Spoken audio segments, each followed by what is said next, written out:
Good morning, everyone. Today we are going to study the history first chapter of class 6, when, where, and how. What is history? The word history is derived from the Greek word hysteria, meaning the narrative of past event. The people who study history are collected called as historian. Importance of studying history. There are many reasons why we should study history. History shows us how things have changed over time. History helps us understand how society and community evolve and change and how the study we live in come to be. The past holds many lessons for us to learn from. Great achievement of the past inspire us. History also teaches us about people from other culture. This gives us a better understanding of the world we live in. Dates, dates in date and timeline in history. For a long time, dates in history were counted from the year in which Jesus Christ was believed to have born. His year of birth was taken as the starting point, and the period before that was referred to as BC, or the before before Christ, and the period after that was known as AD or Anno Domini, meaning in the year of our Lord. BC, before Common Era. C stands for Common Era in the place of AD, Anno Domini. Circa is another important term used in dating events. It means approximately. It is used in cases where the exact date of event are not known. Sources of history. Archaeological sources. Archaeological Archaeology is the scientific study of the past based on its physical remains. An archaeologist excavate such site and analyze the object found there in order to reconstruct history. Archaeological sources are important because they only source for reconstructing the past where written sources are not available. They are helpful for verifying data found in written record. Literary source. Literary source of history include all written work that provide information about the past. Inscription and manuscript are the earliest example of handwritten record. Literary sources are two types: religious literature and secular literature. Religious literature includes all texts that deal with religion. Secular literature Secular literature include all written texts that are non-religious in nature. Influence of geography on Indian history. The geography of the Indian subcontinent has significantly influenced the course of its history.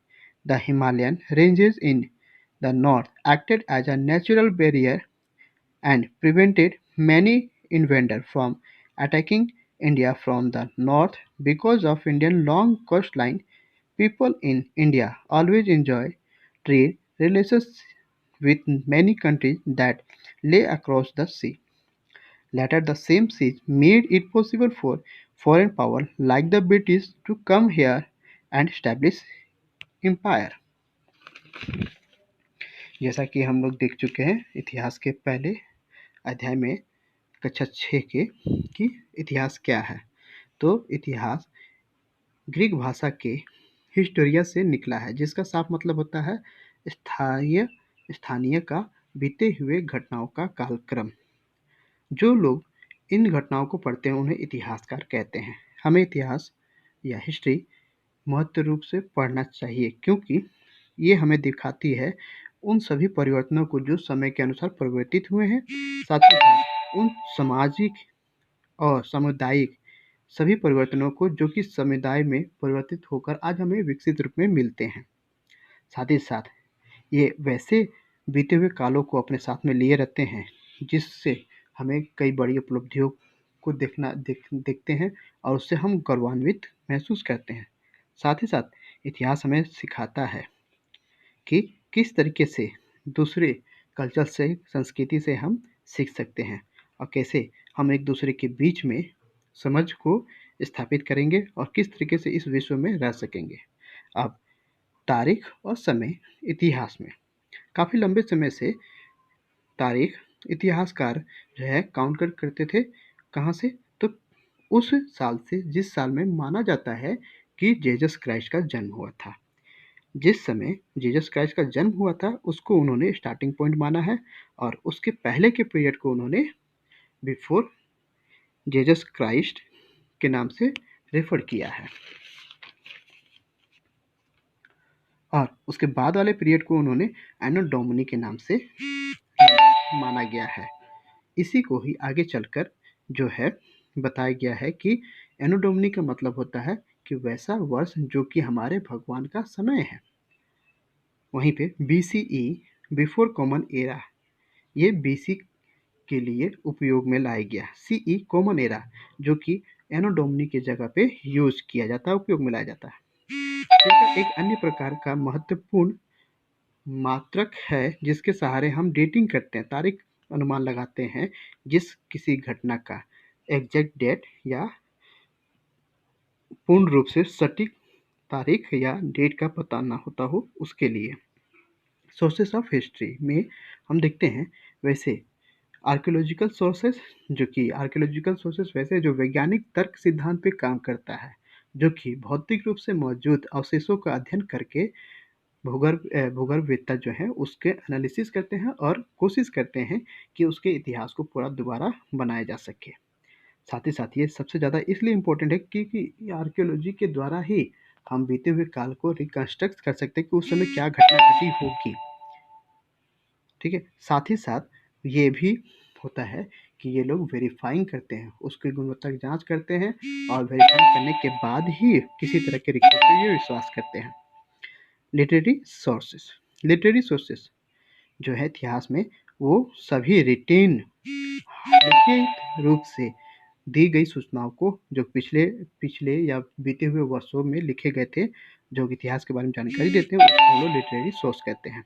जैसे inscription and manuscript, ये सबसे पहले माने गए हाथ से लिखे हुए रिकॉर्ड हैं। Literary source are two types, ये दो प्रकार के होते हैं, religious literature and secular literature. Religious literature उसको कहते हैं जो कि रिलीजन के उन मुद्दों और उनकी विशेषताओं को बताता है। सेक्युलर लिटरेचर जो कि गैर धर्म के से जुड़े हुए टेक्स्ट को बताता है, मुद्दों को बताता है। अब भारतीय इतिहास पे इसके भौगोलिक दशा का प्रभाव। भारत एक महाद्वीप है और इस पे सबसे बड़ा प्रभाव जो है इसके भौगोलिक दशा का पड़ता है। वहीं पे अगर देखा जाए तो हिमालय जो पर्वत श्रृंखला जो है उत्तर में भारत को एक रक्षक के रूप में, प्राकृतिक रक्षक के रूप में काम करती है, जो कि बाहरी आगंतुकों या आक्रमणकारियों से बचाती है। साथ ही साथ वहीं पे भारत के पास बहुत ही लंबा समुद्र तटीय प्रदेश है, जो कि काफ़ी सालों से दूसरे देशों से ये अलग रखता है। लेकिन कुछ समय पश्चात इसी समुद्र के मार्ग से दूसरे देशों के सहारे जो है भारतीयों ने व्यापार संपर्क साधा था। कुछ समय पश्चात जो है इसी समुद्री मार्ग से ही संभव हो पाया कि जो कि हमारे यहाँ ब्रिटिश, जो कि उस समय के सबसे बड़े पावर थे, शक्ति थे, वो हमारे यहाँ पर आए और अपना साम्राज्य स्थापित किया।